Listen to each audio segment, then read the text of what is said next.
Attention mga Filipino senior citizen na kabilang sa DSWD Social Pension. Meron ba kayong 13th month pay kagaya ng mga SSS pensioners pagdating ng Disyembre? Yan ang ating pag-uusapan. Hold up.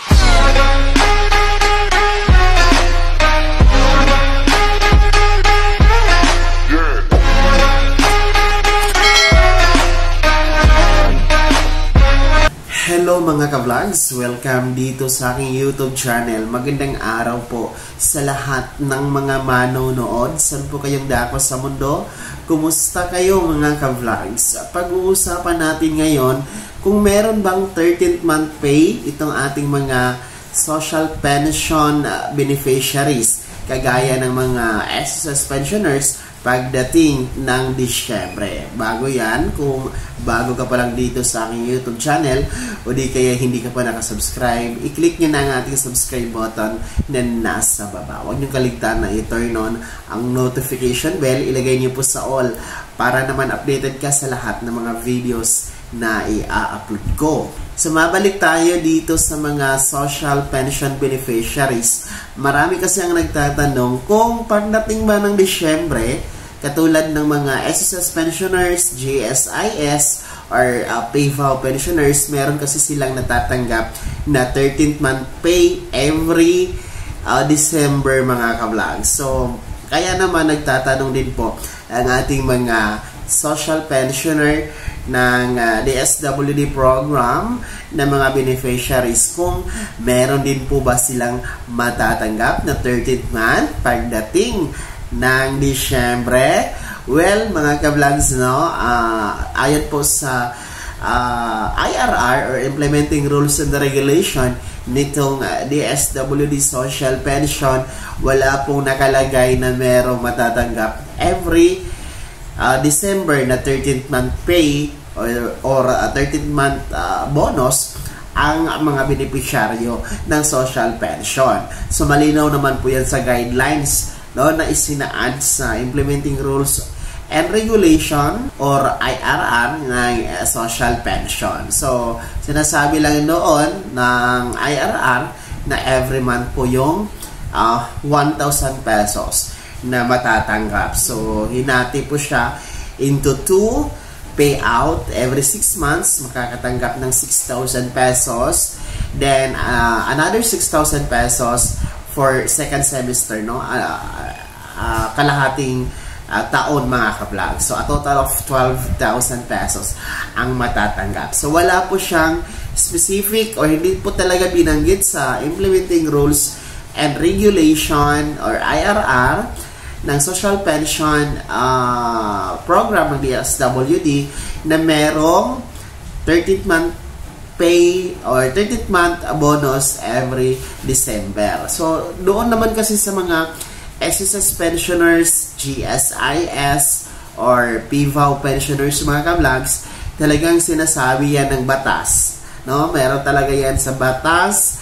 At meron talaga yan sa SSS Circular or GSIS Circular na every every December ay makakatanggap sila ng 13th month pay, 13th month bonus mga ka-vlog. So, ibig sabihin, every December times 2 po yung matatanggap ng ating mga SSS and GSIS pensioners. So, magkaiba din po kasi ang SSS, GSIS dito sa mga beneficiaryo ng social pension.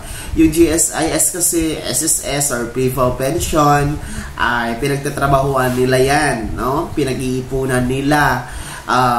Gumugol sila ng ilang taon para magtrabaho, para makaipon, para makasave, at para pagdating ng retirement age, 60 years old, ay magkaroon sila ng pensyon. Kaya naman po, karapat-dapat talaga silang magkaroon ng 13th month bonus, mga ka-vlogs, ha? Hindi kagaya dito sa inyo, mga indigent na senior citizen na kabilang sa DSWD Social Pension. program ng DSWD ay ito po ay tulong na mula sa pamahalaan, no? Ito po ay hindi nyo pinag-ipunan, hindi nyo po ito pinagtrabahuan nung kabataan nyo, hindi kayo nag-save dito, no? Wala kayong, in short, no, wala kayong naibigay dito na puhunan. Talagang ayuda kasi itong social pension program, no, mga ka-vlogs. So talagang wala kayong makukuha na 13th month pay or 13th month bonus every December sapagkat ayuda po ito, no, mula sa pamahalaan. Wag na tayong humingi ng sobra, ha? Wag na tayong humingi ng kalabisan sapagkat hindi naman po mabuti na ibubuhos ng gobyerno sa inyo lahat ang mga benepisyo. Gayong marami naman po ang nangangailangan pa. So, let's let's pray and let's hope na meron pong mga mambabatas na susulong sa Kongreso na magkaroon ng 13th month bonus ang mga social pension beneficiaries. Kasi dapat yan sinasabi ng batas. Dapat meron niyang circular, no? Meron niyang batas, merong IRR na nagsasabing karapat-dapat na bigyan ng 13th month bonus ang ating mga social pensioner beneficiaries, mga ka-vlog. So, sana na lang, no, merong makaisip ng ganyan sa ating Kongreso, no, para pandagdag na din po na tulong, no, magkaroon ng 13th month bonus every December yung ating mga mahihirap, mga indigent na mga senior citizen. So again po, para sa mga nagtatanong kung meron bang matatanggap, kung meron ba kayong aasahan na 13th month bonus ngayong December, mga social pension beneficiaries under the DSWD Social Pension Program, ang sagot po ay wala, no? Wala sa ngayon na.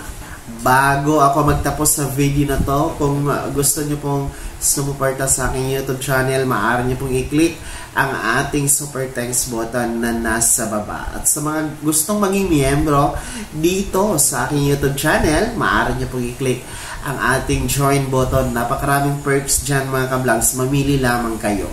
Sana'y naging gabay ang video na to kahit paano nasagot natin, napag-uusapan natin ang inyong mga katanungan na may kinalaman po sa pagiging Filipino senior citizen. Kung hindi ka pa nakasubscribe dito sa aking YouTube channel, maaari nyo nang i-click ang ating subscribe button na nasa baba. Huwag niyong kaligtaan na i-turn on ang notification bell. Ilagay niyo po sa all para updated kayo sa lahat ng mga videos na i-upload ko. Maaari nyo ding i-like ang video na to. At kung meron ka pa mga katanungan, maaari nyo i-komento sa comment section na nasa baba. At paki-follow din po ang aking official Facebook page na nasa screen nyo. Muli po, ako si Daniel Timpawa na nagsasabing dito sa aking YouTube channel, Pawang Katotohanan, at lahat totoo lamang.